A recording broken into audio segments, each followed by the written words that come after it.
ETF index mutual funds నేర్చుకుని stock మార్కెట్లో రాణించాలనుకుంటున్నారా? వెంటనే ఈ నెంబర్కి కాల్ చేయండి.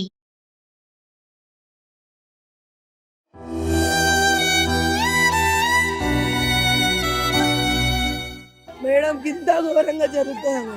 ఎట్లా జరుగుతుంది? అది ఎలా చేస్తారు మేడం? దేనికోసం చేశారు మేడం?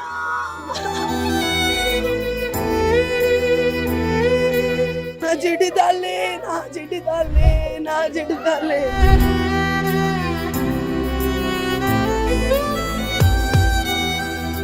11:30కి టిఫిన్ తీసుకొని వెళ్తుంది. ఆ 10కి వచ్చి ఎప్పుడు చేసిపోయిండో ఏమో అర్థమైతే లేదు.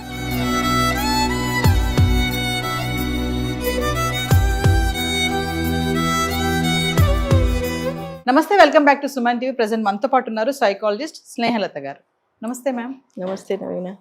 మేడం, కుకట్పల్లి ఇన్సిడెంట్ మీరు వినే ఉంటారు ఆల్రెడీ. నిన్న నుంచి నడుస్తుంది ఇష్యూ. అంటే 12 years గర్ల్ని ఇంట్లో ఎవరు లేని టైంలో తెలియని వ్యక్తి రావడము, చంపేయడం కూడా జరిగింది. కొంతమంది అయితే అఘాయిత్యం కూడా చేయడానికి ట్రై చేశారని ఒక టాక్ నడుస్తుంది. ఇప్పుడు రీసెంట్గా సంజయ్ అనే వ్యక్తిని అరెస్ట్ చేశారు, విచారిస్తున్నారు అని అంటున్నారు. అసలు ఏం జరిగింది అనుకుంటున్నారు? మామూలుగా అనాలైసిస్లో చూసుకుంటే బయట సమాజంలో పిల్లల విషయంలో తల్లిదండ్రులు ఎంత జాగ్రత్తగా ఉండాలి అంటే, ఇంకా ఎంత జాగ్రత్తగా ఉండాలి, పక్కన పెట్టుకుని తిరగాలా, ఇంకా వెళ్ళాలా అంటే ఏం చెప్తారు? నార్మల్గా అయితే ఒక మనిషికి రోజుకి 60,000 నుంచి 70,000 దాకా ఆలోచనలు వస్తాయి ఒక రోజుకి. దాంట్లో 80% నెగటివ్నే ఉంటాయి, ఓన్లీ 20% పాజిటివ్ ఉంటాయి.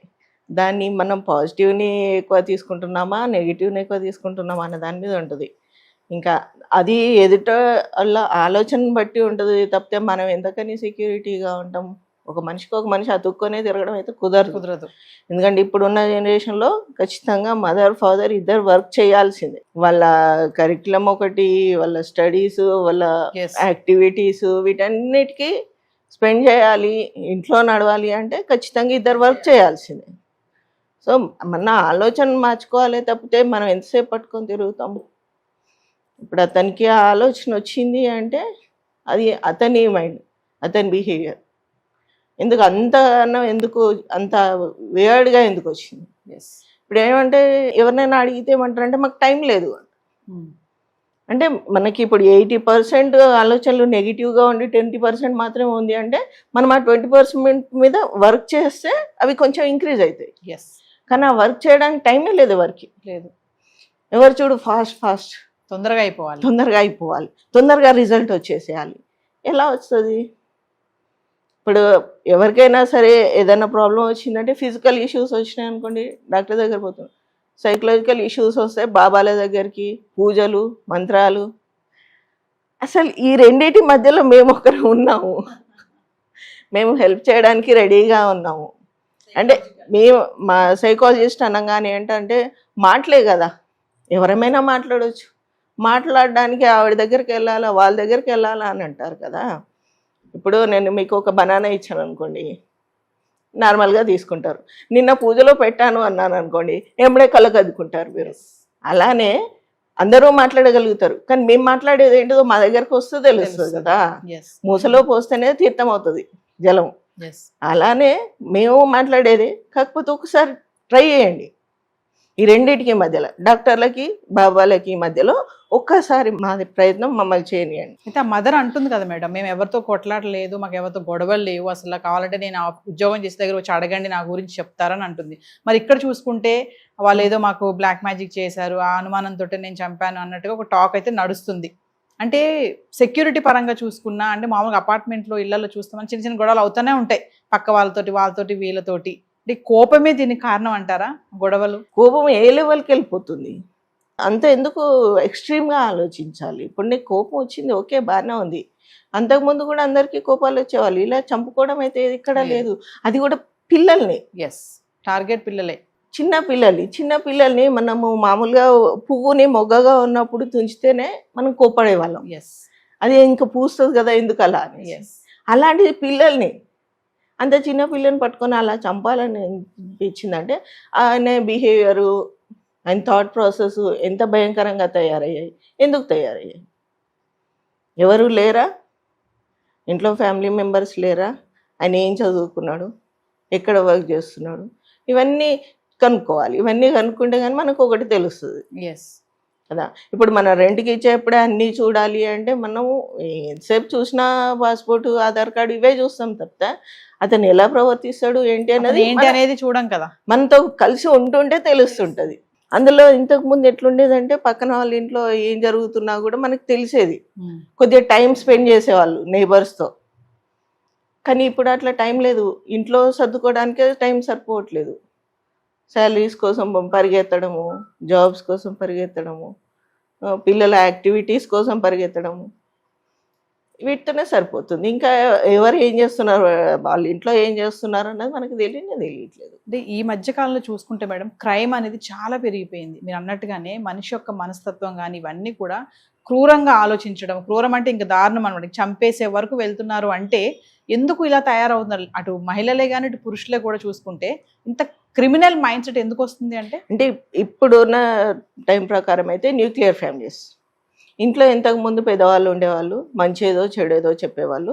ఒకవేళ ఏదైనా బాధ అనిపించినా, ఏదైనా ఇష్యూ ఫేస్ చేసినా కూడా ఇంట్లోకి అమ్మా నాన్నకి చెప్పుకోలేకపోయినా కూడా పిన్ని బాబాయో మామ అత్తనో ఎవరో ఒకరు ఉండేవాళ్ళు, వాళ్ళకి చెప్పుకునేవాళ్ళు.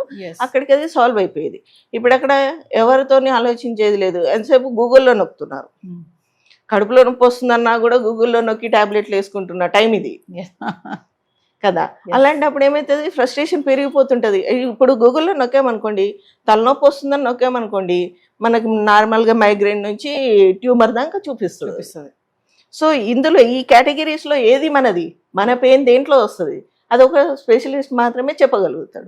కానీ మనం అక్కడ దాకా పోము, ఇవన్నీ చూస్తూ ఉంటాం. ఇవన్నీ చూసినప్పుడు ఏమవుతుందంటే మనిషి యొక్క బిహేవియర్ అలా అలా థాట్ ప్రాసెస్ చేంజ్ అవుతుంటుంది. అసలు ఏంది ఇది, ఇప్పుడు మామూలుగా ఎంబీబీఎస్ చదివే వాళ్ళని చూడండి, అందులో కొంతమంది మాత్రమే సర్జన్స్ అవుతారు. అందరూ ఎంబీబీఎస్ చదివిన ప్రతి ఒక్కరు సర్జన్ అవ్వరు.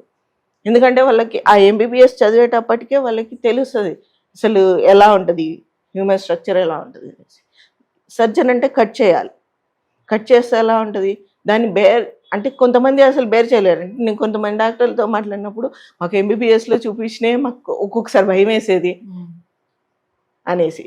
అలాంటి డాక్టర్లే చేయలేని పని ఇక్కడ మనుషులు ఈజీగా చేసేస్తున్నారు. ఎంత స్పాంటేనియస్గా అంటే చిన్న పిల్లను అంత ఫాస్ట్గా ఎలా చంపేయగలుగుతున్నారు అసలు. ఆ టైంలో అంత ఫ్రస్ట్రేషన్ ఎందుకు? మన మైండ్ మీద, మన థాట్స్ మీద మనకి కంట్రోల్ లేనప్పుడు ఇంకా మనం ఎందుకు కదా. ఇప్పుడు బ్లాక్ మ్యాజిక్ అంటే ఏం జరిగింది, ఇప్పుడు నువ్వు చేసిన బ్లాక్ మ్యాజిక్తోని నీకు వచ్చిన లాభం ఏంటి? నువ్వు పోయి జైల్లో కూర్చుంటావు. ఇప్పుడు నీకు ఆ మ్యాజిక్ చేసిన అతనికి ఎంత నష్టం జరిగింది, వీళ్ళకి ఎంత నష్టం జరిగింది, నీకు ఎంత నష్టం జరిగింది కదా. ఇప్పుడు అతనికి ఏం లేదు, చెప్పాడు అయిపోయింది. ఇప్పుడు అక్కడ ఫ్యామిలీ బాధపడాలి, నువ్వు బాధపడాలి. ఏముంది, ఇంకా రెండు ఫ్యామిలీస్కి లాసే కదా. ఏముంది, ఏం బాగున్నావు నువ్వు ఇది చేసి? పోనీ నీ వైఫ్కి ఎంత బాగాలేదు అని అంటే ఇప్పుడు ఎంత బాగుంటుంది, ఇప్పుడు ఎవరు చూస్తారు? నెక్స్ట్ ఫ్యూచర్ ఏంటి? ఏదైనా ఒక పని చేస్తున్నాము అంటే అసలు నెక్స్ట్ ఏంటి ఏం జరుగుతుంది? పిల్లల్ని 10th అయిపోగానే నెక్స్ట్ ఏంటి అని అడగడం కాదు. మీరు ఒక పని చేస్తున్నారంటే నెక్స్ట్ ఏంటి, దాని పర్యవసానం ఏంటి, ఏమేమి ఫేస్ చేయాల్సి వస్తుంది, దానికి మీరు రెడీగా ఉన్నారు, ఇవి ఆలోచించండి.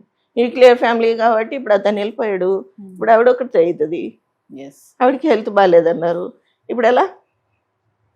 ఇది ఆలోచించరా? మీరు ఇందాక అన్నారు కదా మేడం, సైకాలజిస్టులు డాక్టర్కి బాబాలకి మధ్యలో మేము ఉన్నామని అన్నారు కదా. ఒక సైకాలజిస్ట్ని కలవాలంటే చాలా డౌట్స్ వస్తాయి. సైకాలజిస్ట్ దగ్గరికి నేను ఎందుకు వెళ్ళాలి, నేను బాగానే ఉన్నాను కదా. అదే చెప్పాను కదా, సైకాలజిస్ట్ అంటే మాటలు మాత్రమే చెప్తుంది.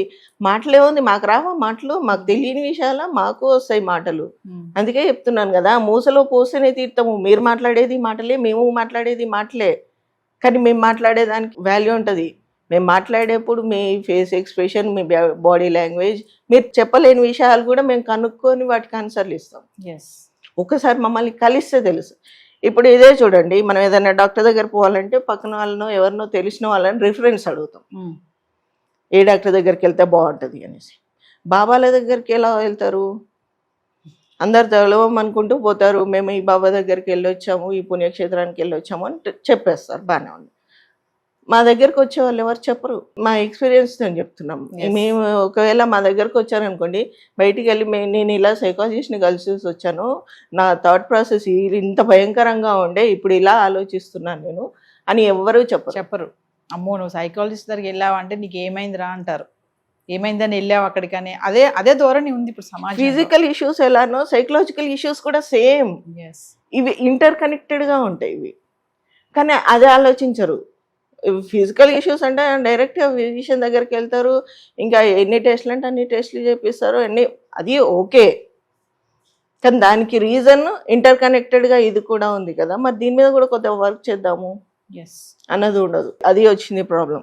అందుకే ఈ బిహేవియర్ ఇంత టూ మచ్ తయారవ్వడానికి కారణం ఇదే. అంటే మీరు అన్నట్టుగానే ఇంత క్రిమినల్ గా తయారైపోవడానికి మైండ్ సెట్ మీద కంట్రోల్ లేకపోవడమే అంటారా?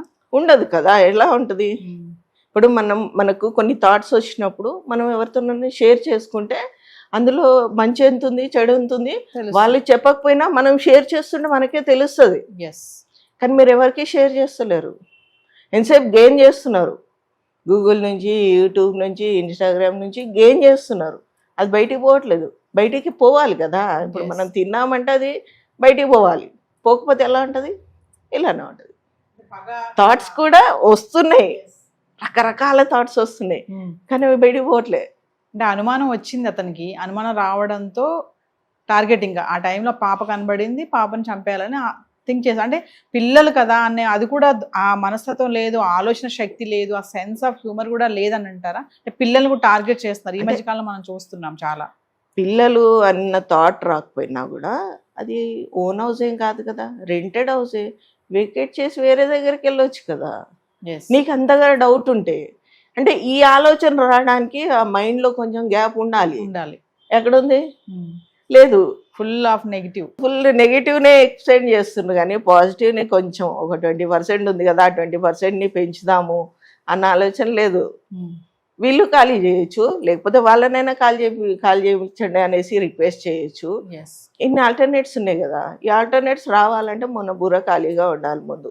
అంటే టోటల్గా మేడం ఒక విషయం చెప్పండి, కుకట్పల్లి ఇన్సిడెంట్ ద్వారా అంటే తల్లిదండ్రులే కానీ మామూలుగా నైబర్సే కానీ మనం చాలా మీడియా వాళ్ళు వెళ్ళి పక్కన ఉన్నటువంటి నైబర్స్ని రెసిడెన్షియల్ వాళ్ళందరితో మాట్లాడారు, ఏం జరిగింది ఏంటి అన్నాడు. వాళ్ళు చెప్పారు కొన్ని మాటలు, ఆ పాప అరిచింది, మేము విన్నాము, మేము వచ్చేలోపే పాప చనిపోయింది, ఇంట్లో ఎవరు లేరు, వాళ్ళ నాన్న వచ్చారు బాక్స్ ఇవ్వడం కోసం, కొన్ని సంఘటనలు చెప్తున్నారు. అంటే మామూలుగా ప్రజెంట్ సొసైటీలో అసలు పక్కన ఏం జరుగుతుంది, వీళ్ళ ఇంట్లో ఏం జరుగుతుంది, వీళ్ళ ఇంట్లో ఏమైనా గొడవ అవుతుందా అంటే కూడా దాన్ని వచ్చి చూసే అది లేదు.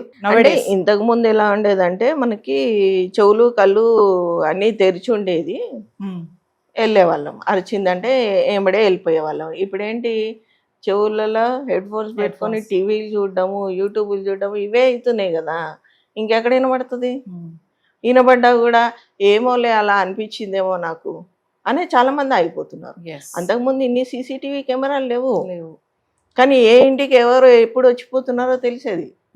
ఇప్పుడు సీసీటీవీ కెమెరాలు ప్రతి చోట ఉంటున్నాయి, అయినా ఇన్ని నేరాలు జరుగుతున్నాయి, ఇన్ని ఘోరాలు జరుగుతున్నాయి. అందుకు ఎవరు పట్టించుకోవట్లేదు.